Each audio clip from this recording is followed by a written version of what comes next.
हमारे channel Hollywood cinema को subscribe करें और बेल आइकन दबाएं नए वीडियो की नोटिफिकेशन पाने के लिए। फ्रेंड्स, आज हम बात करने वाले हैं 2010 में release action thriller movie I saw the devil. कहानी की शुरुआत में हम देखते हैं कि रात का समय है और सुनसान सड़क पर एक वैन चली जा रही होती है। तभी उसे साइड में एक और कार पार्क दिखती है तो स्कूल वैन रुक जाती है। उसका ड्राइवर उतरकर वहां जाता है जिसका नाम जैंग है। वो देखता है कि उस गाड़ी में एक लेडी बैठी होती है जिसका नाम जुयू है और वो अपने मंगेतर से बात कर रही होती है जिसका नाम होता है किंगसू, जो एक नेशनल इंटेलिजेंस सर्विस का एजेंट होता है। यहाँ जुयून की कार पंचर हो गई होती है, इसलिए वो सड़क के किनारे रुककर ट्विन बैन का इंतजार करती है। वो अपने मंगेतर को बताती है कि मैंने ट्विन बैन वालों को कॉल कर दिया है और वो लोग आते होंगे। अभी अपने मंगेतर से फोन पे बात कर रही होती है, तभी जैंग उसको हेल्प ऑफर करता है। तो बोलती है कि मैंने हेल्प के लिए कॉल कर दिया है और ये जल्दी यहाँ पहुँच जाएंगे। तो जैंग बोलता है कि यहाँ बाहर बहुत बर्फ पड़ रही है, इसलिए उन्हें यहाँ आने में शायद टाइम लगे। तो किंगसू बोलता है कि तुम ट्विन बैन का इंतजार करना, वो भी थोड़ी देर में पहुंच जाएंगे। इसके बाद वो फोन डिस्कनेक्ट कर देता है। अब जैंग दोबारा उसको बोलता है तुम्हारी कार के सारे टायर्स बर्फ में फंस चुके हैं, लेकिन जो अभी भी उसको हेल्प के लिए थैंक यू बोलती है और बोलती है कि मैं ट्विन बैन का इंतजार करूंगी। इसके बाद वो अपनी गाड़ी में चला जाता है, लेकिन बहुत देर तक उसकी गाड़ी वहीं पर खड़ी रहती है। ये देखकर जोयन को शक होता है। अभी वो कुछ समझ पाती, लेकिन तभी जैंग अपनी गाड़ी से बड़ा सा हथौड़ा लेकर आता है और हथौड़े से कार के शीशों को तोड़ देता है। इसके बाद वो गाड़ी के अंदर घुसकर उस पर हथौड़े से वार करता है, जिससे जुयून वहीं पर बेहोश हो जाती है। अब जैंग जुयून को अपने साथ ले जाता है। जब जुयून को होश आता है तो अपने को बंधा हुआ पाती है। अब जैंग उसको मारने वाला होता है तो उससे बताती है कि मैं प्रेग्नेंट हूँ, मेरे पेट में बच्चा है, मुझे मत मारो। लेकिन जैंग एक बेरहम किलर होता है, वो कुछ भी नहीं सुनता और वो जोनयू के टुकड़े टुकड़े कर देता है। जब जैंग उसको मार रहा होता है तो जोयून की इंगेजमेंट रिंग वहीं पर गिर जाती है। सीन शिफ्ट होता है। नेक्स्ट डे हम देखते हैं पुलिस वालों को जोयून की डेड बॉडी के टुकड़े मिल जाते हैं और हम जोयून के फादर को देखते हैं। वो दोनों काफी दुखी होते हैं। वहीं हम किंसू को देखते हैं जो काफी दुखी होता है और कसम खाता है कि वो किलर को छोड़ेगा नहीं, और फिर वो अपने ऑफिस जाता है और 2 हफ्तों की छुट्टी ले लेता है ताकि उस केस को इन्वेस्टिगेट कर सके। वहीं हम देखते हैं उसका एक टीममेट एजेंट उससे मिलने आता है। उसके पास एक कैप्सूल होता है जिसके अंदर जीपीएस ट्रैकर और माइक होता है। वो उसको बताता है कि ये कैप्सूल जिसके पास भी रहेगा उसकी लोकेशन तुम इजिली अपने मोबाइल पे ट्रैक कर सकते हो, साथ ही उसकी बातें भी सुन सकते हो। अब किंगसू जोयू के फादर से मिलता है जो कि एक चीफ डिटेक्टिव भी है। वो किंगसू को बताते हैं कि पुलिस को 4 लोगों पर शक है क्योंकि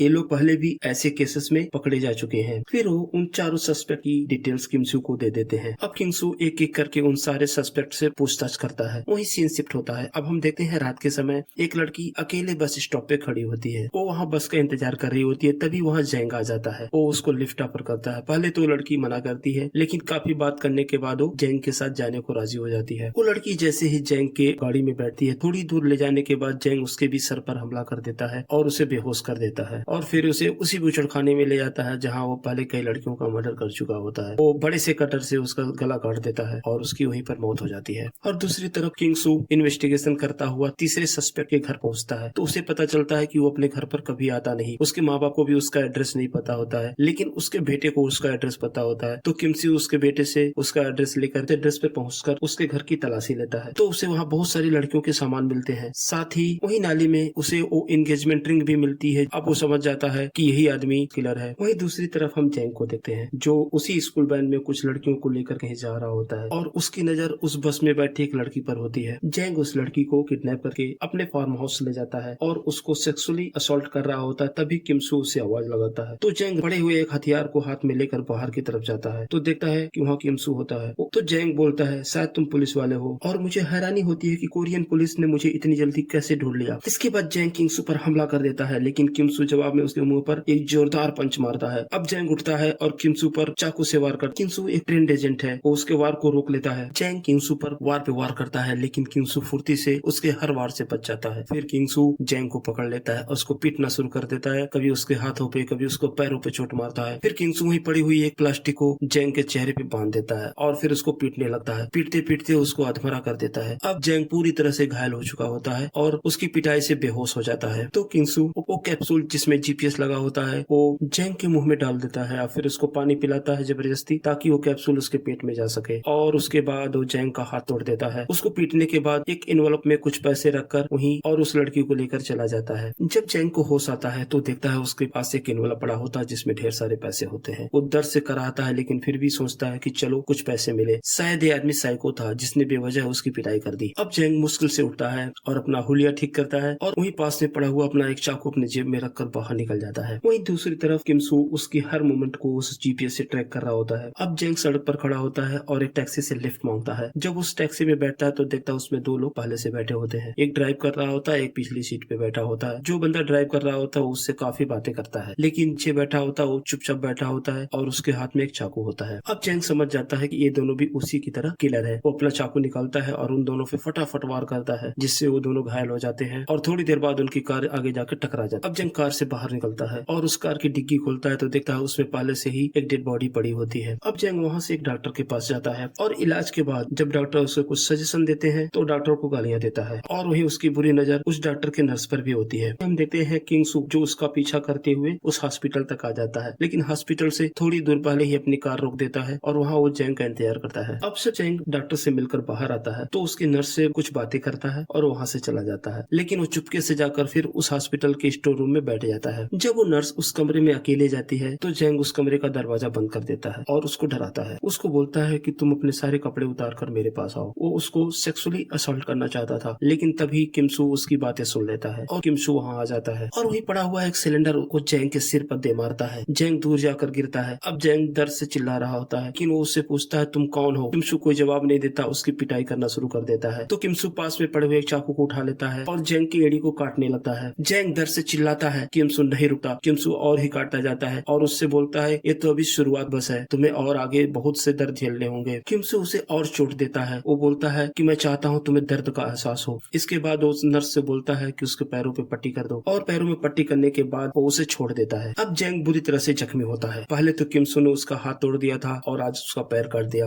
अब वो ना प्रॉपर तरीके से चल पा रहा था, ना किसी चीज को उठा पा रहा था, लेकिन फिर भी वो अपनी कार से ड्राइव करता है। अब वो काफी कंफ्यूज होता है। उसे समझ नहीं आता कि कैसे वो उसकी लोकेशन को पता कर लेता है। तो उसे डाउट होता है कि कहीं कोई ट्रैकिंग डिवाइस तो उसके पास नहीं है। वो अपने कपड़ों को चेक करता है, अपने जूते को निकलता है, उसको चेक करता है, फिर अपने कार की तलाशी लेता है, लेकिन जेंग को कुछ भी नहीं मिलता क्योंकि वो ट्रैकिंग डिवाइस तो उसके पेट में थी। अब जेंग अपने एक फ्रेंड के घर जाता है। उसका फ्रेंड भी जेंग की तरह ही एक सीरियल किलर होता है जो इंसानों को मारकर उनके मांस को पकाकर खाता है। अब वो अपने फ्रेंड को अपनी स्टोरी बताता है कैसे एक आदमी उसका बार बार पीछा कर रहा है और उसकी पिटाई कर रहा है, लेकिन उसे नहीं समझ में आ रहा क्यों ऐसा हो रहा है। तो उसका फ्रेंड बोलता है कि हो सकता है कि तुमने उसके परिवार के किसी सदस्य को मारा हो और वो तुमसे अपना बदला ले रहा हो। अब जब रात में जेंग अपने बिस्तर पे लेटा होता है तो सोचता है कि ये आदमी कौन हो सकता है। तभी उसे याद आता है कि किमसू के हाथ में एक एंगेजमेंट रिंग है। अब जेंग याद करने की कोशिश करता है कि जिन लड़कियों को मारा उनमें से किसी के पास क्या ऐसा कोई एंगेजमेंट रिंग था। तो उसे उस लड़की के बारे में याद आती है जो अभी कुछ दिन पहले उसे सड़क के किनारे रात में मिली थी और जो अपने को प्रेग्नेंट बता रही थी। अब जेंग समझ जाता है किंगसू उसके पीछे क्यों पड़ा हुआ है, क्यों उसकी बार बार पिटाई कर रहा है। वहीं दूसरी तरफ हम देखते हैं जेंग का दोस्त जो कि इंसानों का मांस खाता है। वो अब दोबारा मांस पकाने के लिए अपने स्टोर रूम में जाता है तो देखता वहाँ पे पुरानी डेड बॉडीज पड़ी होती हैं। तो उन सबको छोड़कर वो एक लड़की को लेकर आता है जिसको पहले से ही किडनैप करके अपने घर में बंद करके रखा था। अब उसको मारने ही वाला होता है, तभी वहाँ किंगसू आ जाता है। अब किंगसू उसकी पिटाई करना शुरू करता है। वो जेंग के फ्रेंड का हाथ पकड़ के तोड़ देता है। फिर किंगसू उसके दूसरे हाथ को टेबल पे रखता है और एक नुकीली चीज से वार करता है जिससे वो दर्द से चिल्लाने लगता है। लेकिन इन सब आवाजों को सुनकर जेंग अपने पास पड़ी हुई एक बंदूक लेकर वहाँ आ जाता है। वो किंगसू पर गोली चलाता है, लेकिन किंगसू फुर्ती से वहाँ से भाग जाता है। फिर किंगसू उन दोनों पे हमला करता है, उन दोनों से फाइट करता है और उनको बुरी तरह घायल करके वहाँ से चला जाता है। अब हम देखते हैं अगले दिन सुबह पुलिस उस क्राइम सीन पर आती है और उन सबको हॉस्पिटल में ले जाकर एडमिट करती है क्योंकि किंगसू ने उनको बहुत पिटाई की थी। वहीं किंगसू भी उसी हॉस्पिटल में जाता है जहाँ वो पहले से एडमिट है, क्योंकि इन फाइट के दौरान उसे भी कई जगह पे चाकू से कट लग गया था। वो अपना ट्रीटमेंट कराने जाता है, तभी वहाँ उसका एजेंट फ्रेंड आ जाता है जिसने उसको वो GPRS कैप्सूल दिया था। वहीं बातचीत के दौरान किंगसू का फ्रेंड उससे उस डिवाइस के बारे में पूछता है तो उसको बताता है कि जब तक लूज मोशन नहीं होगा वो उसके पेट से बाहर नहीं आएगा। ये सब बातें जेंग सुन लेता है। अब उसे सारी बातें समझ में आती हैं कि कैसे किंगसू उसको ट्रैक कर लेता था, कैसे उसकी सारी बातें सुन लेता था। नेक्स्ट सीन में हम देखते हैं किंगसू फिर से जेंग को एक सुनसान जगह पर छोड़ देता है। अब जेंग जानता है कि उसकी बॉडी में ट्रांसमीटर है और वो ये भी जानता है कि उसकी आवाज किंगसू सुन सकता है। अब वो किंगसू से बोलता है कि तुम्हें जब मौका मिला था तो तुम्हें मुझे मार देना चाहिए था, तुमने बहुत बड़ी गलती की मुझे छोड़कर, लेकिन अब तुम पछताओगे कि तुमने मुझे क्यों नहीं मारा। वो उसको ये भी बताता है कि जब उसको फियांसे को मार रहा था तो उसने बताया कि वो प्रेग्नेंट है, वो अपनी जान की भीख भी मांग रही थी, लेकिन फिर भी मैंने उसे जान से मार दिया। अब जेंग पास के ही मेडिकल स्टोर पर जाता है और ढेर सारी लूज मोशन की दवाएं खा लेता है जिससे वो कैप्सूल उसके बॉडी से बाहर आ जाता है। फिर उस कैप्सूल को एक आदमी की पिटाई करके उसके मुंह में डालकर वो चला जाता है। अब किंगसू ट्रैक करता हुआ उस डिवाइस को वहाँ पर पहुँचता है, लेकिन जब तक वो पहुँचता जेंग वहाँ से जा चुका होता है। अब जेंग पुलिस को कॉल करता है और बोलता है कि वो सरेंडर करना चाहता है। वहीं दूसरी तरफ हम देखते हैं किंसू हॉस्पिटल जाता है और जेंग के फ्रेंड से मिलता है। उससे जेंग के बारे में पूछता है कि वो कहाँ जा सकता है। वो बोलता है कि तुमने गलत आदमी से पंगा ले लिया, उसका काम रोज शिकार करना है और अब वो तुम्हारे जानने वालों को छोड़ेगा नहीं। इसके बाद वो हंसने लगता है। अब किंसू को बहुत गुस्सा आता है, उसका मुंह पकड़ के फाड़ देता है और जेंग का फ्रेंड दर्द से चिल्लाता रहता है, लेकिन किंसू नहीं रुकता, वो पूरी मुंह को फाड़ देता है। वहीं अब किंसू को उसके टीममेट का कॉल आता है। वो बताता है कि जेंग ने पुलिस को कॉल किया था कि वो आज सरेंडर करने वाला है, लेकिन सरेंडर से पहले वो कुछ अपने इंपॉर्टेंट काम खत्म करना चाहता है। जब वो उसकी लोकेशन बताता है तो उसे पता चलता है कि जेंग तो